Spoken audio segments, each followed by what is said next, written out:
ইসলামের প্রচার প্রসার বাড়তে লাগলো। যত প্রচার বাড়তে লাগলো, কাফের মুশরিকদের নির্যাতন তত বেশি বাড়তে লাগলো। এত নির্যাতন বাড়তে লাগলো, এক পর্যায়ে মক্কা থেকে আবিসিনিয়ায় হিজরত করতে হলো, হাবাসা, ইথিওপিয়ায়। সেখানে বাদশা নাজাশী ছিলেন, তিনি মুসলিমদেরকে আশ্রয় দিলেন, সেখানে মুসলিমরা থাকতে লাগলো। এমনকি নবী সাল্লাল্লাহু আলাইহি ওয়াসাল্লাম তায়েফে গেলেন সাহায্য পাওয়ার আশায়।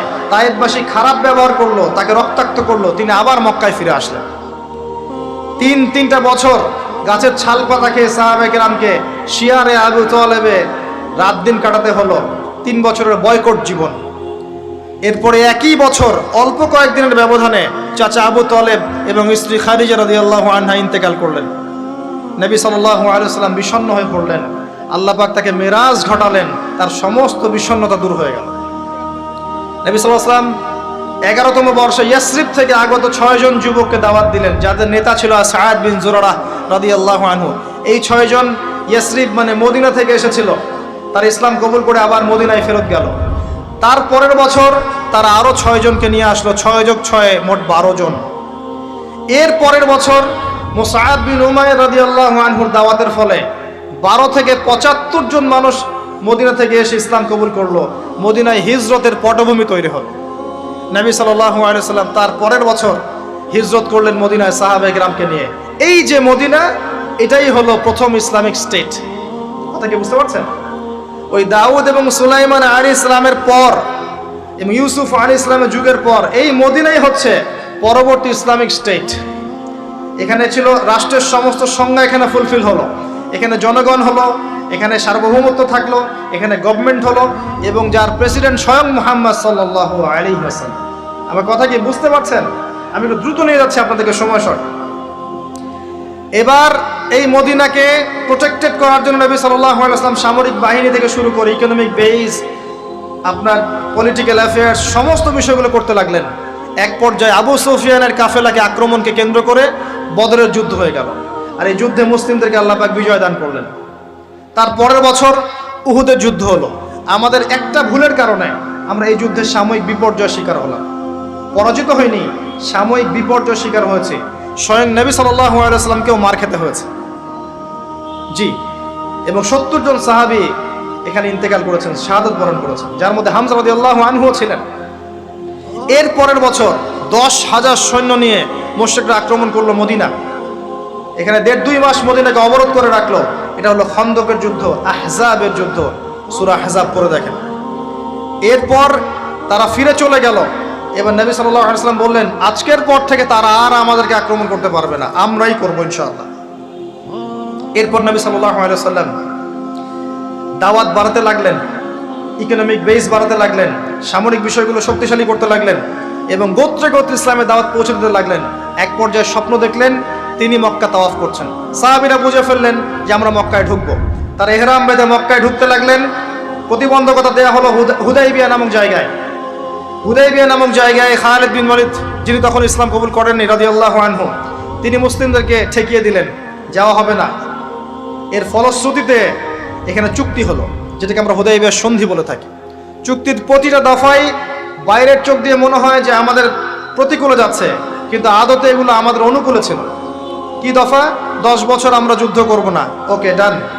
তোমাদের কেউ আমাদের দলে আসলে ফিরাই দেওয়া লাগবে, আমাদের কেউ তোমাদের দলে গেলে ফিরাই দিব না, ওকে ডান। এই বছর ওমরা করতে পারবে না, ফেরত যেতে হবে, ঠিক আছে ডান। পরের বছর আসতে হবে, তাও 3 দিনের জন্য বিনা অস্ত্রে, ওকে ডান। সবকিছুই ডান, যাও। এই চুক্তি হয়ে গেল। আল্লাহ পাক আয়াত নাজিল করলেন, ইন্না ফাতাহনা লাকা ফাতহাম মুবিনা। এই চুক্তির মধ্যেই তোমাকে আমি বিজয় দিয়েছি হে নবী সাল্লাল্লাহু আলাইহি ওয়াসাল্লাম। বলেন সুবহানাল্লাহ। কি বিজয় বোঝেন এই জায়গাটা? কুরাইশরা ছিল সবচেয়ে বড় শত্রু, আর আমাদের আরেকটা শত্রু ছিল ইহুদিরা, যাদের মধ্যে 3টা গোত্র ছিল, বনু কুরাইজা, বনু কাইনুকা, বনু নাজির। বনু নাজির, বনু কুরাইজা, বনু কাইনুকা, এদেরকে বের করে দেওয়া হয়েছে। এরা খায়বারে গিয়ে আশ্রয় নিয়েছে। এর মধ্যে শুধু বনু কুরাইজাকে হত্যা করা হয়েছিল, কারণ তারা গাদ্দারি করেছিল আহজাবের যুদ্ধে। এটা দ্বিতীয় বড় শত্রু, আর এই কুরাইশরা সবচেয়ে প্রধান বড় শত্রু। কি করলেন নবী সাল্লাল্লাহু আলাইহি ওয়াসাল্লাম? তিনি 10 বছরের জন্য তাদের হাতকে চেপে ধরলেন। এই 10 বছর তারা আমাদের সাথে আর যুদ্ধ করবে না, মানে এরা স্টপ। এখন আমি বাইরের শত্রু থেকে ডিল করতে পারবো। কথা কি বুঝতে পারছেন? এই চুক্তির ঠিক পরের বছর নবী সাল্লাল্লাহু আলাইহি ওয়াসাল্লাম খায়বার আক্রমণ করলেন, কারণ এরা আর খায়বারকে সাহায্য করতে পারবে না। What a leader, what a personality, মানে কি ব্যক্তিত্ব, কি নেতা, কি বিচক্ষণতা, চিন্তা করেন। 10 বছর বন্ধ করে দিলাম, তোমার সাথে আমার কোনো লড়াই নাই এবং তুমি আমাদের কোনো শত্রুকে হেল্প করতে পারবে না। ওকে, ডান, ডিল হয়ে গেল। এবার যেহেতু বড় শত্রুর হাত চেপে ধরা হয়েছে, এখন ছোট ছোট শত্রুগুলোকে তিনি সাইজ করা শুরু করলেন, একটা একটা করে ধরে সবগুলোকে সাইজ, পরে বড়টারও কলার চেপে ধরলেন। কি ডিপ্লোমেসি! আমরা খালি এখন মিষ্টি খাওয়া সুন্নত জানি, আমরা এখন জিওপলিটিক্যাল ডিপ্লোম্যাটিক সুন্নাত জানি না। জি, চিন্তা করে দেখ, এই জায়গাটা খুব ভালো করে বুঝবেন। খায়বার বিজয়ের পর থেকে নিয়ে মুসলিমদের আর্থসামাজিক অবস্থা আরো বাড়তে লাগলো, প্রচুর সম্পদ গনিমত বাড়তে লাগলো এবং পররাষ্ট্রনীতি অ্যাপ্লাই করা হলো। রোমক সম্রাটকে দাওয়াত দেওয়া হচ্ছে, মিশরের বাদশাকে দাওয়াত দেওয়া হচ্ছে, পারস্যের দাওয়াত দেওয়া হচ্ছে, আস্তে আস্তে সারা বিশ্বে ইসলামের দাওয়াত ছড়িয়ে পড়ে। এক পর্যায়ে মাত্র এই চুক্তির মাত্র 3-4-5 বছর পরেই, এই চুক্তির 10 বছর যায় নাই, 3 বা 4 বছর পরেই, 3-4 4.5 এরকম বছর পরেই বিনা যুদ্ধে বিশাল সেনাবাহিনীকে নিয়ে নবী সাল্লাল্লাহু আলাইহি ওয়াসাল্লাম এই মক্কা আক্রমণ করলেন। মক্কা বিজয়। কোন মক্কা? যেই মক্কা আগে শিরিক ছিল এখন শিরিক নাই, যেই মক্কায় সুদ ছিল এখন সুদ নাই, যেই মক্কায় নারীকে জীবন্ত কবর দেওয়া হয়েছে, নারীর কোনো অবমাননা নাই, যেই মক্কার মধ্যে মাদকের সয়লাভ ছিল কোনো সয়লাভ নাই, যে মক্কায় গোত্রীয় হানাহানি কাটাকাটি ছিল এখন কিচ্ছু নাই, সবাই ভাই ভাই। এই মক্কা, জাহেলিয়াতের মক্কাকে আল্লাহ রাসূল সাল্লাল্লাহু আলাইহি ওয়াসাল্লাম 23 বছরের ব্যবধানে একেবারে টোটাল ইসলামিক পরিবেশে পরিণত করলেন। সেই আল্লাহ কি মরে গেছেন? সেই নবীর আদর্শ কি মরে গেছে? আল্লাহ নাজিল করা সেই কিতাব কি উঠে গেছে পৃথিবী থেকে? তাহলে ওই জাহেলি সমাজকে যদি পরিবর্তন করা যায়, আমাদের জাহেলিয়াতকে পরিবর্তন করা সম্ভব না? এই বিশ্বের জাহিলিয়াত পরিবর্তন করা সম্ভব নয়? আমরা করতে পারি না পারি, আল্লাহ পাক এমন প্রজন্ম আনবেন, দেখে নিন তারা করে দেখাবে ইনশাআল্লাহ। যখন আল মাহদি আসবেন, ঈসা ইবনে মারিয়াম আসবেন, তখন জাহিলিয়াতের রেশ মাত্র থাকবে না ইনশাআল্লাহ, ইনশাআল্লাহ আযজা ওয়া জাল।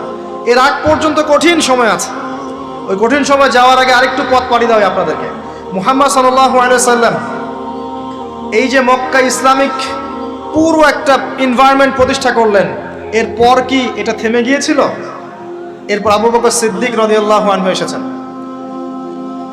তিনিও সেই খেলাফার দায়িত্ব পালন করেছেন। কোন খেলাফা? ফাহকুম বাইনান নাস বিল হক, সূরা সাদ। তারপরে এসেছেন ওমর ইবনে খাত্তাব, আরো 10 বছর, তখন মুসলিমরা অর্ধ বিশ্ব শাসন করেছে। এরপরে এসেছেন উসমান রাদিয়াল্লাহু আনহু, মুসলিমরা আরো বড় বিশ্ব শাসন করেছে। তারপরে এসেছে আলী রাদিয়াল্লাহু আনহুর যুগ, তখন মুসলিমরা অভ্যন্তরীণ কিছু ক্রন্দলে লিপ্ত হয়ে গিয়েছিল, এখানে মুসলিমদের শক্তিটা কিছুটা কমে যায়। আলী রাদিয়াল্লাহু আনহুকে হত্যা করা হয়েছিল, তাকে চোরাগুপ্ত হামলা চালিয়ে হত্যা করা হয়েছে, ঠিক যেমন ওমর রাদিয়াল্লাহু আনহুকে হত্যা করা হয়েছিল।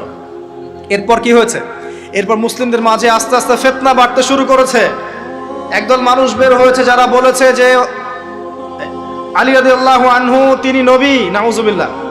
এরা তাকে নিয়ে এত বেশি বাড়াবাড়ি করেছে যে তারা পথভ্রষ্ট হয়ে গেছে। আরেকদল লোক বের হয়েছে, এরা বলেছে কবিরা গুনাহগার ব্যক্তি হলেই কাফের, একে হত্যা করা লাগবে, এরা হয়ে গেছে খারেজি। আরেকদল লোক বের হয়েছে, এরা বলে তাকদীর বলতে কিচ্ছু নাই। আরেকদল লোক বের হয়েছে যারা বলে যে মানুষের কর্মের কোনো স্বাধীনতা নাই। আরেকদল বের হয়েছে যুক্তি দিয়ে প্রমাণিত হলেই কোরআন সুন্নাহ মানবো, না হলে মানবো না। এরকম করে শিয়া, খারেজি, মুতাজিলা, মুরজিয়া, জাহমিয়া, জাবারিয়া, কাদারিয়া, কত যে দল বের হয়েছে, আস্তে আস্তে আস্তে আস্তে উম্মাত বিভক্ত হতে শুরু করেছে। এই সময়ে ইমামগণ আবির্ভূত হয়েছিলেন, মুহাদ্দিসগণ আবির্ভূত হয়েছিলেন, তারা সংস্কারধর্মী কাজ অব্যাহত রেখেছিলেন। এভাবে আস্তে আস্তে মাযহাবগুলো গড়ে উঠেছে, হাদিসের কিতাবগুলো আমরা পেয়েছি, সভ্যতা এগিয়ে গেছে। আগাতে আগাতে এক পর্যায়ে উমাইয়ারা শাসন নিয়েছে। উমাইয়ারা প্রায় 132 বছর এই উম্মাকে লিড দিয়েছিল। তখন ইসলামী খেলাফা একটা শেল ছিল, একটা শেল, যদিও তারা ভিতর থেকে ফাসেক হয়ে গিয়েছিল, কিন্তু একটা শেল ছিল 132 বছরের মতো। ইসলাম এগিয়ে গেছে, সভ্যতা এগিয়ে গেছে, সভ্যতা রোমকরা দিয়েছে, সভ্যতা মুসলিমরা দিয়েছে, সভ্যতা এগিয়ে গেছে। এরপরে আব্বাসীয় খেলাফত এসেছে, প্রায় 500-550 বছর, 550 বছর তারা পৃথিবী শাসন করেছে। আব্বাসীয়দের সময় মুসলিমদের ভিত যখন দুর্বল হয়ে যায়, তখন মঙ্গোলিয়ানরা আব্বাসীয়দেরকে আক্রমণ করেছিল। এবং 40 দিনের ব্যবধানে 20 লাখ মুসলিমকে হত্যা করেছিল। যখনই আল্লাহ পাকের ওই সুন্নাহ, যখনই মুসলিমরাও, অমুসলিমরা তো আছেই, মুসলিমরাও যদি আল্লাহর বিধান থেকে সরে গিয়েছে, আল্লাহ পাক ওদেরকেও সরিয়ে দিয়েছেন, নতুন সম্প্রদায় নিয়ে এসেছে। এটাই সভ্যতার সংকট। আবার কথাটা ভালো করে বোঝেন, অমুসলিমদের কথা বাদ দেন। মুসলিমরা যখন দায়িত্ব পেয়েছে মুহাম্মদ সাল্লাল্লাহু আলাইহি ওয়াসাল্লামের সময় থেকে নিয়ে, তখন মুসলিমরাও যদি আল্লাহ এবং তার রাসূলের অবাধ্যতা করেছে, আল্লাহ পাক মুসলিমদেরকেও সরিয়ে দিয়েছেন, অন্য নতুন প্রজন্মকে নিয়ে এসেছেন। এটা আল্লাহর সুন্নাত, মনে রাখবেন। আব্বাসীয়রাও সরে গেছে, এদিকে দায়িত্ব চলে আসলো মামলুকদের হাতে। মামলুক মানে দাস। ইলতুৎমিশের নাম শুনেছেন? নাম শোনেন নাই? তারা যখন ক্ষমতা নিয়েছেন, কুতুবউদ্দিন আইবেক নাম শোনেন নাই? কুতুব মিনার, তারা মামলুক ছিলেন, তাদের হাতে আল্লাহ পাক ক্ষমতা দিয়েছেন। মিশরের এই মামলুকরা বিশ্ব চালিয়েছে কিছুদিন, কর্ডোভার মুসলিমরা শাসন করেছে কিছুদিন, মাঝখান থেকে ফাতেমিরা খেলাফত নিয়েছিল কিছুদিন। তারপরে যখন চতুর্মুখী ক্রুসেডগুলো হচ্ছিল, ক্রুসেডারদের আক্রমণ বেশি হচ্ছে, মঙ্গোলিয়ানদের আক্রমণ বেশি হচ্ছে, তখন আল্লাহ পাক উসমানীয় খেলাফত নিয়ে এসেছেন। এই যে দেখছেন না কুরুলুস উসমান, দেখেছেন না কুরুলুস? তারপরে যে আর্তুগরুল দেখেছেন না? এগুলো হিস্ট্রি পড়বেন।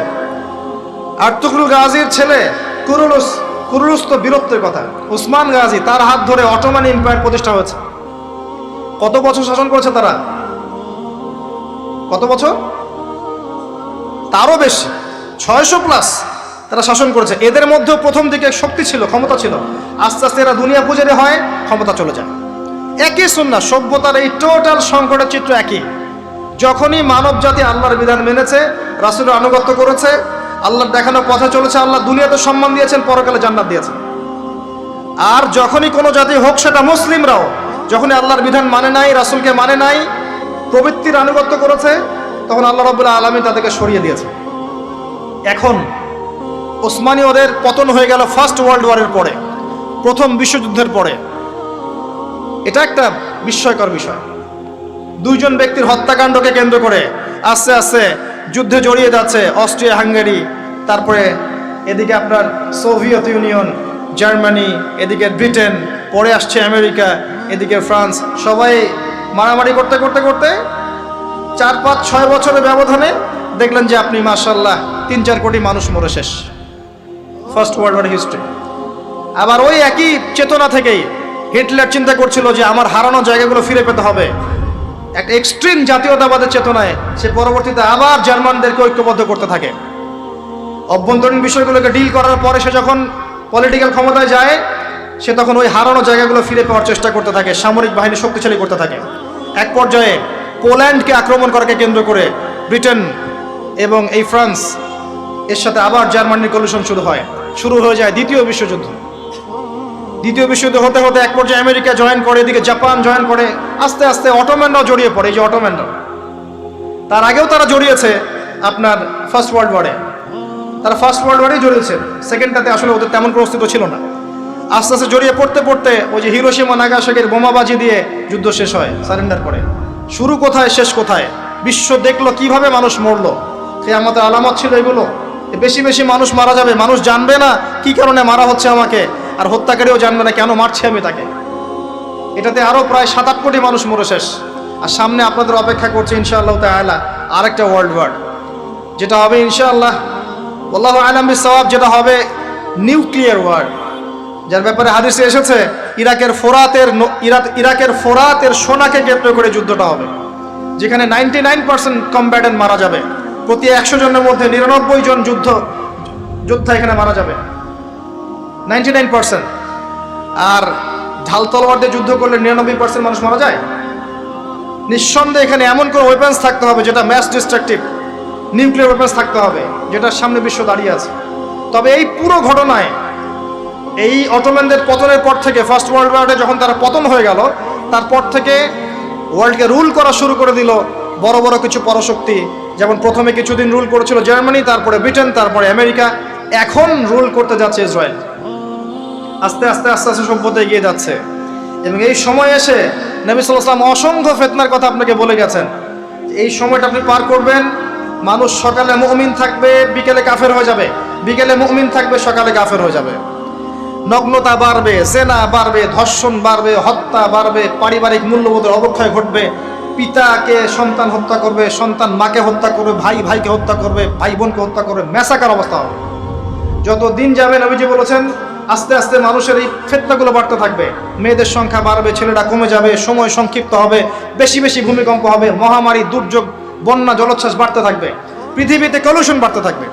যতদিন যাবে সভ্যতা এভাবে সংকটময় অবস্থার দিকে যেতে থাকবে এবং এমন একটা অবস্থায় গিয়ে দাঁড়াবে যে ওয়ার্ল্ডটা দুভাগে বিভক্ত হয়ে যাবে, এক ভাগ মুসলিমদের, আরেক ভাগ অমুসলিমদের। আর আল্লাহ পাক তাদের মাঝেই কলুষণ লাগিয়ে দিবেন এবং এর মধ্য দিয়ে আল্লাহ পাক সভ্যতাগুলোকে ধ্বংস করে দেবেন ইনশাআল্লাহু আযজা ওয়া জাল্লা। যারা জিও পলিটিক্স বোঝে না ওদেরকে গিয়ে বলবেন যে ইউক্রেন রাশিয়ার বিষয়টা কি, তারা বলবে ইউক্রেনের উপর আল্লাহর গজব পড়েছে, ব্যাস, দ্যাটস অল। কিন্তু এই পুরো বিষয়গুলোর পিছনে যে একজন কলকাঠি নাড়ছে এটা তো তারা তাদের ইনসাইড দিয়ে দেখতে পাচ্ছে না। ফার্স্ট ওয়ার্ল্ড ওয়ারের পরে সবার ক্ষতি হয়েছে, একটা রাষ্ট্রের লাভ হয়েছে। কে তারা? যাদের কোনো ল্যান্ড ছিল না, 2000 বছর উদ্বাস্তুর মতো ঘুরেছে, প্রথম বিশ্বযুদ্ধের পরে এই ওয়ার্ল্ডের সিম্পেথি নিয়ে জেরুজালেম দখল করে ফেলেছে। আমাদের মাদেরকে, বোনদেরকে নির্বিচারে হত্যা করেছে, ধর্ষণ করেছে, ভাইদেরকে বের করে দিয়েছে, আমাদের জমি তারা দখল করে নিয়েছে। ব্যাপারটা অনেকটা এমন যে আমার ঘরে একটা মেহমান এসেছে, দরজা নক করছে, আমি দরজা খুলে দিলাম, বললাম আসেন ভিতরে বসেন, নাস্তা করেন, চা খান। তারপরে সে জোর করে আমাকেই বের করে দিল, দিয়ে দরজা বন্ধ করে দিল। দরজা বন্ধ করে দিয়ে আমি এখন দরজা বাইরে থেকে নক করছি, আমার ঘর আমাকে ফেরত দেন, আর সে বলছে এ হচ্ছে সন্ত্রাসী, আমার ঘর ফেরত চাচ্ছে। এবং সারা ওয়ার্ল্ডের যত মেইন বিষয়গুলো আছে, আপনার পলিটিক্স বলেন, ইকোনমিক্স বলেন, জিও পলিটিক্স বলেন, আপনার ফাইন্যান্স বলেন, মিডিয়া প্রযুক্তি বলেন, অস্ত্রশস্ত্র বলেন, সব কিছু সে নিয়ন্ত্রণ করছে সেই শুরু থেকে। তারপর সেকেন্ড ওয়ার্ল্ড ওয়ারের পরে সে আরও শক্তিশালী হয়েছে, প্রথমে ব্রিটেনের হাত ধরে, পরে আমেরিকার হাত ধরে। এখন সে তার সর্বোচ্চ শক্তিটা প্রয়োগ করবে ইনশাল্লাহ দেখে নিয়ে, এবং আস্তে আস্তে সে আরও এত শক্তিশালী একটা জায়গায় আসবে যে তাকে ডমিনেট করা আর কারো পক্ষে পসিবল হবে না। এটা হবে, এবং এরাই তারা যারা মাসিহুদ দাজ্জালকে ফলো করবে এবং দাজ্জাল সারা বিশ্ব শাসন করবে, কেউ তাকে ঠেকাতে পারবে না। আর বিগত 70 বছরে যখন তারা এই কাজগুলো করেছে, তখন আমরা কি করছিলাম? আমরা ওই যে একে অপরের ভুল ধরছিলাম, আমরা একে অপরের বিরুদ্ধে লিখছিলাম, একে অপরকে আমরা আন্ডারস্টিমেট করছিলাম, আমরা হালুয়া খাচ্ছিলাম, কিছু কিছু সময় জিলাপি খোরমা খাচ্ছিলাম। হ্যাঁ, আমরা একে অপরে কাদা ছড়াছড়ি করতে করতে সময় নষ্ট করেছি, বিভিন্ন চেতনা স্লোগান দিয়ে দিয়ে আমরা আস্তে আস্তে সময়গুলো নষ্ট করেছি। এবং এই সময়গুলোতে ইসলামের শত্রুরা কত উঁচুতে চলে গেছে আপনি কল্পনা করতে পারবেন। এখন সামনে কি? সামনে আগে এগুলোর ফল ভোগ করার জন্য প্রস্তুতি গ্রহণ করে। বিশ্ব আর এই অবস্থা থাকবে না ইনশাআল্লাহ আযজা ওয়া জাল। আস্তে আস্তে বিশ্ব সংক্ষিপ্ত হবে, ম্যাসাকার হবে, ফিতনা বাড়বে, মানুষের সংখ্যাও কমবে আশা করা যাচ্ছে, যুদ্ধ বিগ্রহও বাড়বে। আস্তে আস্তে পৃথিবী তার শেষ সীমার দিকে যাবে। তবে এতটুকু এনশিওর করতে পারি, আল্লাহ রাব্বুল আলামিন মুসলিমদের মধ্য থেকে কিছু ইমানদার মানুষকে অবশিষ্ট রাখবেন ইনশাআল্লাহ। আল্লাহ কাকে রাখবেন, কার সন্তান, কার বাবা, কার সন্তান, কার ভাই, কার বোন, আল্লাহ ভালো জানেন। নবীজি এটাও বলেছেন, শোনেন, নবীজি এমনভাবে বলেছেন যে 10 জন ঘোড়সাওয়ার খোঁজ খবর নিতে যাবে দাজ্জাল বের হয়েছে কিনা, আমি ওই 10 জনের নামও জানি, তাদের বাবার নামও জানি। তার মানে নবী সাল্লাল্লাহু আলাইহি ওয়াসাল্লামকে কি জানানো হয়নি? তার মানে এমন কিছু আল্লাহর বান্দা থাকবেন যারা এই জামানাতেও টিকে থাকবে, ঈমান নিয়ে টিকে থাকবে ইনশাআল্লাহ। কারা? যারা নিঃসন্দেহে আকীদা ঠিক করবে, আমল ঠিক করবে, আত্মশুদ্ধি অর্জন করবে, যাদের পারিবারিক আদর্শ সুন্দর থাকবে, যারা হালাল খাবে, যারা হারামে লিপ্ত হবে না, যারা আদর্শ পরিবার গড়বেন, পরবর্তী প্রজন্মকে ঠিকঠাক মতো গড়ে তুলবে, যারা তাজকিয়া অর্জন করবে, জানা অনুযায়ী আমল করবে, পরিপূর্ণ ইসলাম যারা পালন করার চেষ্টা করবে, আল্লাহ পাক হয়তো তাদেরকে অবশিষ্ট রাখবেন ইনশাআল্লাহ, যেটা সো ভেরি ডিফিকাল্ট। আল্লাহ পাক এরকম অবস্থায় দেখবেন আল মাহদিকে বের করবেন। তবে তবে মাহদি ল্যাম্প নিয়ে খোঁজার কোনো দরকার নাই। কত বছর পর আসবে, কবে আসবে, কি হবে না হবে, এইসব ননসেন্স প্রশ্ন করার কোনো প্রয়োজন নেই। আপনি জেনে রাখেন যে এইগুলো হবে, এবং আপনি ব্যক্তিগতভাবে আপনার প্রাথমিক কাজগুলো করেন। প্রাথমিক কাজ পড়াশোনা, আমল করা, রিজিকের হালাল ব্যবস্থা করা, পারিবারিক মূল্যবোধ ঠিক করা, দিনের দাওয়াতি কাজ করা, আস্তে আস্তে করেন। আপনাকে অত বড় চিন্তা করতে হবে। বেসিক ঠিক করেন। আসবেন তিনি যখন আসার, কখন আসবেন সেটা আমাদের জন্য ল্যাম্পো দিয়ে খোঁজার কোনো সাবজেক্ট না। তবে তিনি যখন আসবেন তখন তিনি উম্মার দায়িত্ব নেবেন এবং তার হাতে আল্লাহ পাক বিজয় দিবেন ইনশাআল্লাহ। তবে তার বিজয় অর্জনের পর মাসিহুদ দাজ্জাল মানুষের রূপে আত্মপ্রকাশ করবে, তাকে তিনি ডিফিট করতে পারবেন না। সে এত বেশি শক্তিশালী হবে দাজ্জাল, তাকে ডিফিট করা যাবে না। তখন আল্লাহ পাক ঈসা ইবনে মারিয়ামকে পাঠাবেন সিরিয়ার দামেস্কের সাদা মিনারের উপরে। ফেরেশতার পাখায় ভর দিয়ে তিনি নামবেন, চুল দিয়ে টপটপ করে পানি পড়তে থাকবে এবং তাকে দেখা মাত্রই দাজ্জাল দৌড়ানো শুরু করবে। প্যালেস্টাইনের বাবেলুদ নামক জায়গায় তিনি মাসিহুদ দাজ্জালকে হত্যা করবেন। এরপরে তিনি জেরুজালেম থেকে ওই দাউদ এবং সুলাইমান আলাইহিস সালামের সেই খিলাফা আবারও বাস্তবায়ন করবেন ইনশাআল্লাহ তাআলা। 40 বছর এটা থাকবে, তারপর তিনি আবার ইন্তেকাল করবেন, তাকে দাফন করা হবে মুহাম্মদ সাল্লাল্লাহু আলাইহি ওয়াসাল্লামের কবরের পাশে। তারপরে সভ্যতা আরও আগাবে এবং মানুষ আবারও খারাপ হওয়া শুরু করবে। পৃথিবীতে একটা মানুষ থাকবে না যে লা ইলাহা ইল্লাল্লাহ বলতে জানে, একটা ব্যক্তি থাকবে না যে আল্লাহ শব্দ বলতে জানে। ওদের সামনে পশ্চিম দিক থেকে সূর্য উঠবে ইনশাআল্লাহ, ওই দিন কিয়ামত হয়ে যাবে। পৃথিবীর সামনে ধ্বংস অপেক্ষা করছে। সভ্যতা যেভাবে শুরু হয়েছে আস্তে আস্তে আস্তে আস্তে সেই শেষের পরিণতির দিকেই ফিরে যাবে। মাঝখানে কিছু সময় আপনার হাতে আছে, আমার হাতে আছে। আল্লাহ পাক হায়াত দিয়েছেন হয়তো 30, 40, 50, 60, 100 বছর হাইয়েস্ট, এতটুকুই সময়। সিরিয়াসলি নিজের লাইফটাকে নেন, ফিকির করেন আপনি কি করতে যাচ্ছেন। এত বড় স্কেলে আপনাকে চিন্তা করতে হবে না। আমি যতগুলো কথা বলেছি আমি পুরো হিস্ট্রিটা আপনাকে বলার চেষ্টা করেছি অল্প সময়ের মধ্যে। তো এত বড় বড় বিষয় সবাইকে চিন্তা করতে হবে না। সাধারণ মুসলিম হিসেবে আমাদেরকে বেসিক জিনিসগুলো ঠিক করতে হবে। দিনের জ্ঞান অর্জন করা, জানা অনুযায়ী আমল করা, আলেম ওলামার কাছে যাওয়া, আত্মশুদ্ধি অর্জন করা, পারিবারিক মূল্যবোধগুলোকে ঠিক করা, একটু পর্দার চর্চা করা, তালিম করা, একটু তাওহীদ শেখা, একটু সুন্নত শেখা, প্রফেটিক লাইফস্টাইল ফলো করা, আপনার সন্তানদেরকে ভালোভাবে মানুষ করা, এই বেসিক কাজগুলো করতে থাকেন। সবাইকে আল্লাহ পাক সব দায়িত্ব দেন নাই। যাকে আল্লাহ পাক যে সেক্টরে রেখেছেন সে সেভাবেই দিনের খেদমত করবে ইনশাআল্লাহ তাআলা। তবে আমরা বুঝতে পারছি ওয়ার্ল্ডের সামনে সভ্যতার একটা ভয়ঙ্কর সংকট অপেক্ষা করছে। এই সংকটটা এত ভয়ঙ্কর হতে পারে যেটা মানব জাতি কল্পনা করতে পারবে না।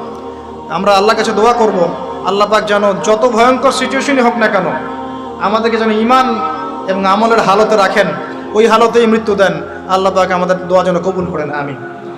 এবং আমাদেরকে দ্বারা যদি কোনো কাজ না হয়, দিনের কোনো খেদমত না হয়, আল্লাহ পাক আমাদেরকে সরিয়ে দিয়ে এমন যেন প্রজন্ম নিয়ে আসেন যারা তাদের জান মাল সময় শ্রম দিয়ে আল্লাহর জমিন আল্লাহ দিন প্রতিষ্ঠার চেষ্টা করবে ইনশাআল্লাহ। আল্লাহ পাক আমাদের সবাইকে আলোচনা বোঝার তৌফিক দান করুন, সভ্যতার সংকটগুলো ধরার তৌফিক দান করুন, এর মূলনীতিগুলো বোঝার তৌফিক দান করুন, জ্ঞান অর্জন করে আমল করার তৌফিক দান করুন। আল্লাহ পাক আমাদের সবাইকে হালাল রিজিক খাওয়ার তৌফিক দান করুন, আদর্শ পরিবার গড়ে তোলার তৌফিক দান করুন। আল্লাহ পাক আমাদের প্রশাসন, সরকার, আমাদের জনগণ সবাইকে হেদায়েত দান করুন। আল্লাহ পাক সবার মাঝে হৃদ্যতা ভালোবাসা দিয়ে দিন। আমরা সবাই যে